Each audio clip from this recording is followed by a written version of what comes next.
At this point in your career, you've done everything. But, I mean, this has been quite the roller coaster over the last couple of days, right? What's it been like for you? Oh, my goodness. Yeah, you say we've been here a minute or two. I was listening to Brandon talk, and he made me feel so old. So I've been watching this guy since, man, I have been doing it for a minute. But, yeah, shoot, about 12, 13 hours ago, I got word that Phil is out. Oh, 2 days ago, I got word Phil was out. About 12, 13 hours ago, I got word that Brandon's in. And before Phil, it was Ian.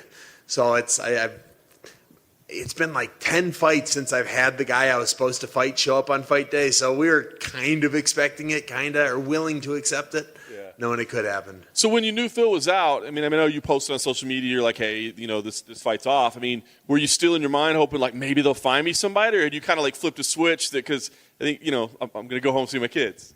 Yeah, I was ready to go home and see my kids. Not many people accept fights on a week's notice.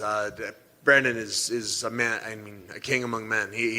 I'm so happy he stepped up. I wish he was worse, so it'd be a little easier fight for me. But it is what it is. I kind of figured what was going to happen was I was going to get a fight a month from now or 3 weeks from now, maybe next week. I thought that might happen, but I was already booking my ticket home to see my family. So what do you have to do mentally to get yourself right back in the right spot, right? Because I feel like this is such a mental game to be like kind of switched off that like I'm out to now switch back on that I'm in a cage fight. Is that tough to do? Yeah, a buddy of mine had an analogy for it, and he said, so you're planning a fishing trip, and it's like a month and a half out. You're planning it. You've got everything booked. You pack the boat. You drive up north just to get up there and find out you forgot your motor. Your motor's broken. It's like, oh man, you're just kind of pissed and angry, even though it's not really anyone's fault. So I went through all of that, and then I was back on board. It's fighting. It's what I like to do. If I can go into any gym in this country, in this world, and compete with whoever they've got. So this is going to be a paid sparring session. I'm going to go out there and get paid to do what I love doing. Like it. So you were listening to Brendan. I'm curious, what did you make of his whole? Because we were kind of laughing after he left, but like he made the best case against himself ever. He's like, I don't know what day it is. I don't even know what's going on. Did it make you kind of laugh a little bit? Did it make you think like, hey, maybe It's funny. I've been there. I believe he just had a kid like 5 months ago or 6 months ago too. So I've been there. Yes, I've been there for a minute now. And I just bought a house too. Also, it closed. And I know how exhausting it is closing on houses. Good God, I feel sorry for him for that. But I'm remodeling a house. So I bought a house in Tennessee. We've been remodeling it. Don't ever do that. Just buy finished. Yeah, don't go my route. Learn from my. So hopefully, whatever he ends up getting is his perfect house, and he doesn't have to do much to it. 205. Was that more because of him, or did it work for you too?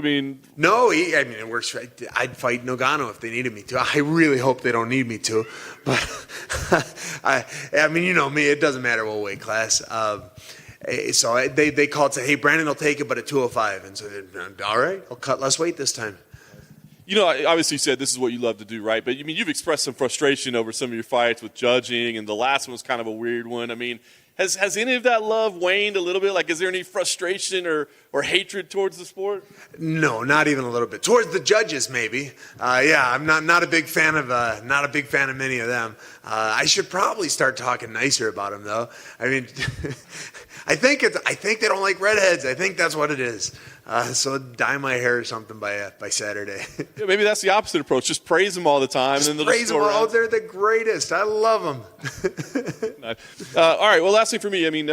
What do you expect with this fight? It is such a weird circumstances. Is it like, gosh, this is the one I got to pick up a win right now because I feel like my future is on the line? Is this just like, hey, let's just go have fun and do what we do, get a fight of the night? What does this fight represent to you?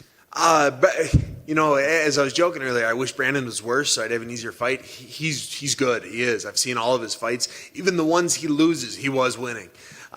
He really is a stud. This is a fight that will be fight of the night. It's got the potential to be. It will be. I do understand where I am in my career right now. I love the sport. I'm not crazy about the judges, but I have to go out there, bite down on my mouth guard, and try real hard to hit him. Or maybe take him down if he's watching.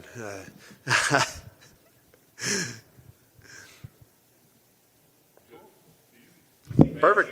Absolutely, guys.